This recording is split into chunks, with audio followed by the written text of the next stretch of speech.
Hello friends, welcome back to my YouTube channel Sharma institute of English. तो students, आज हम class 9th के poem wind को study करेंगे। और इस वीडियो में मैं आपको इस विंड नाम की पोएम को एक्सप्लेन करूँगा। इस पोएम के पोएट है सुब्रमण्यम भारती, जिन्होंने तमिल में इसको पोएम को लिखा, और इसका अंग्रेजी अनुवाद A.K. रामानुजन ने किया। तो आइए इस पोएम का एक्सप्लेनेशन देखते हैं और ध्यान से देखेंगे। The wind blows strongly and causes a lot of destruction.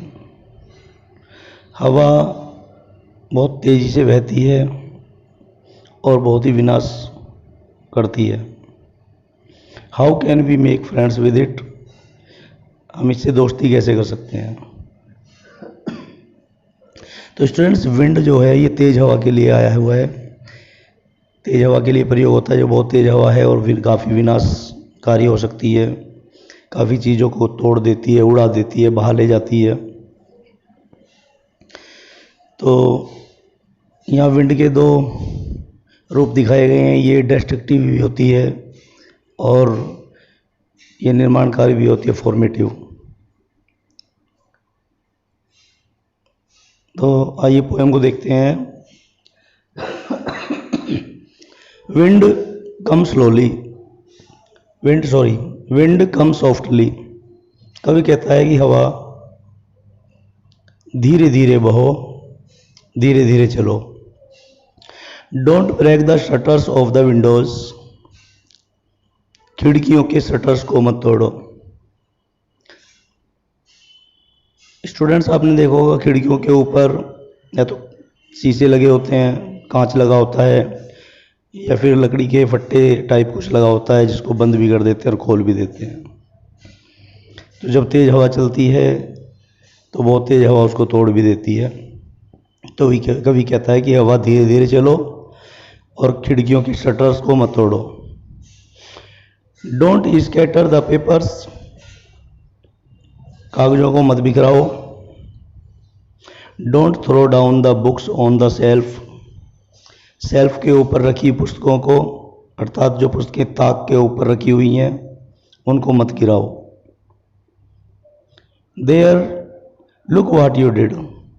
देखो तुमने क्या कर दिया। You threw them all down. तुमने उन सभी पुस्तकों को नीचे गिरा दिया। You tore the pages of the books. तुमने पुस्तकों के पन्ने फाड़ दिए। You brought rain again. तुम फिर से वर्षा ले आई।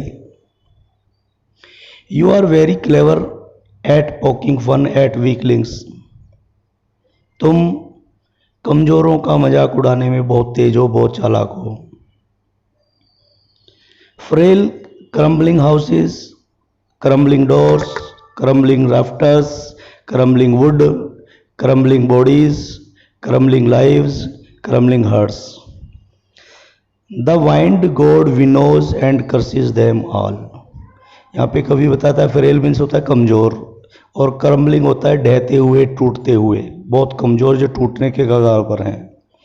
तो कवि कहता है जो बहुत कमजोर हो चुके, जर्जर हो चुके और टूटने के कगार पर खड़े हुए हैं, ऐसे मकान कमजोर और टूटते हुए, या फिर कमजोर हो चुके, टूटने वाले जो आसानी से टूट जाएं, कमजोर हो चुके, गल चुके दरवाजे, क्रम्बलिंग राफ्टर्स, और ऐसे ही सैतीर या छत में लगने वाली लकड़ी की कड़ियाँ जो बहुत पुरानी और कमज़ोर हो गई हैं समय के साथ साथ। एक क्रम्बलिंग वुड या नष्ट होते हुए, टूटते हुए जंगल।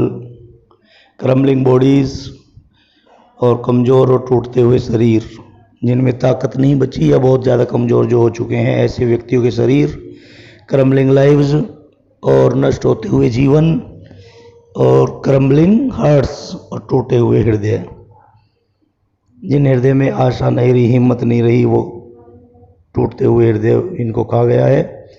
द वाइंड गॉड, पवन देव, यानी यहाँ जो वाइंड है तेज हवा, इसको देवता के रूप में बोला गया है पवन देव।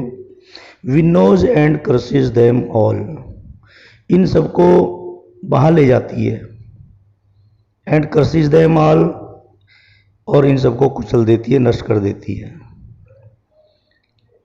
विनो एक वर्ब है, विनो WINNOW, इसका मतलब होता है ओसाना, बरसाना। जब हम अनाज बरसाते हैं तो उसमें से जो भूसा वगैरह होता है वो हवा के साथ साथ जो उड़ जाता है।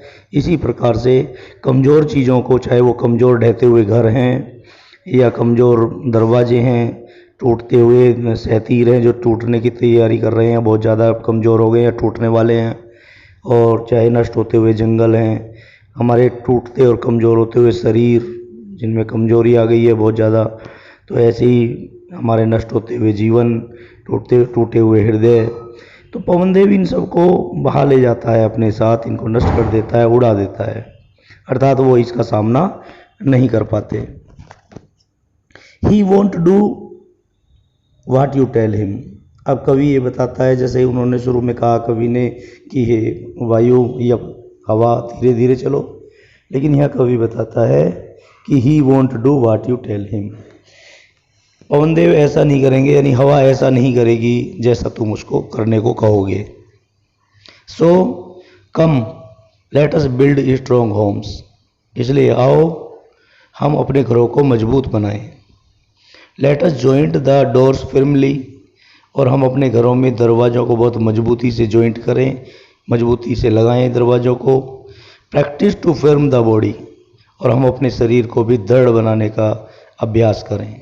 हम बहुत ज़्यादा अभ्यास करके, मेहनत करके अपने शरीर को भी मजबूत बनाएं, ताकि हम तेज चलने वाली हवा, जो कि विकट परिस्थितियों का, आपदाओं का, कठिनाइयों का प्रतीक है, उसका हम दृढ़ता से सामना कर सकें। Make the heart stead fast, और हमें अपने मन को भी बहुत ही स्टीड फास्ट, दृढ़ बनाना है। डू दिस, ऐसा कर लीजिए, कवि कहता है कि केवल ये काम कर लीजिए कि हम अपने शरीर को, अपने मन को बहुत ही दृढ़ और मजबूत बना लें। डू दिस, ऐसा कर लीजिए। And the wind will be friends with us, और फिर ये हवा हमारी मित्र बन जाएगी, अर्थात फिर ये हमें कोई नुकसान नहीं पहुंचा सकती, हमको बहुत ज़्यादा परेशान नहीं कर सकती। The wind blows out weak fires, ये हवा कमज़ोर आग को बुझा देती है। ब्लो आउट होता है बुझा देना, हवा कमज़ोर आग को तो बुझा देती है। He makes strong fires roar and flourish, लेकिन यही हवा जो आग बहुत शक्तिशाली है, तेज है, अधिक जल रही है, उसको और अधिक तेज आवाज़ के साथ, गर्जन के साथ इसको और समृद्ध करती है और अधिक इसको तेजी से जलाने में मदद करती है। His friendship is good, we praise him every day, उसकी दोस्ती, उसकी मित्रता अच्छी होती है और हम प्रतिदिन उसकी प्रशंसा करते हैं। अर्थात कवि यहाँ कहना चाह रहा है, ये हवा जो है, तेज हवा, ये हमारी कठिनाइयों का और कठिन परिस्थितियों का प्रतीक है। कवि ये कहना चाहता है इस पोयम में कि हमें परिस्थितियों से डर कर नहीं भाग जाना चाहिए। जो लोग कमज़ोर होते हैं, जिनमें धैर्य और साहस की कमी होती है, तो वो इन परिस्थितियों का सामना नहीं कर पाते और वो इसका शिकार बन जाते हैं, इनसे डर के भागते हैं और इसी कारण से उन्हें जीवन में कष्ट उठाना पड़ता है और जीवन में आगे नहीं बढ़ पाते। लेकिन जो व्यक्ति मजबूत हैं, शक्तिशाली हैं, साहसी हैं और दृढ़ हैं, परिस्थितियों में, कठिन समय में वो घबराते नहीं हैं, उनका बहादुरी से सामना करते हैं, तो वो उस पर विजय प्राप्त कर लेते हैं। और संघर्ष और कठिनाइयों में का सामना करने वाले व्यक्ति ही जीवन में आगे बढ़ते हैं, महान बनते हैं। यही इस कविता में बताया गया है। हमको दृढ़, साहसी और हिम्मत वाला और अपने जीवन में दृढ़ रहना चाहिए, मजबूत बनना चाहिए, कठिनाइयों से घबराना नहीं चाहिए। उनका सामना करते हुए हमें जीवन में आगे बढ़ते रहना चाहिए। यही इस पोएम की शिक्षा है, एडवाइस है। तो आशा करता हूँ कि आपको ये पोएम बहुत अच्छी तरह से समझ में आ गई होगी इस वीडियो में आप इस पोएम को इस प्रकार से इसका एक्सप्लेनेशन समझेंगे और लर्न करेंगे। और इसके साथ साथ ही मैं एक और वीडियो आपके लिए लेकर आऊँगा जिसमें इसकी क्वेश्चन आंसर्स और एक्सरसाइज दी गई है, जिसको आपको नोट डाउन भी करना है और याद भी करना है।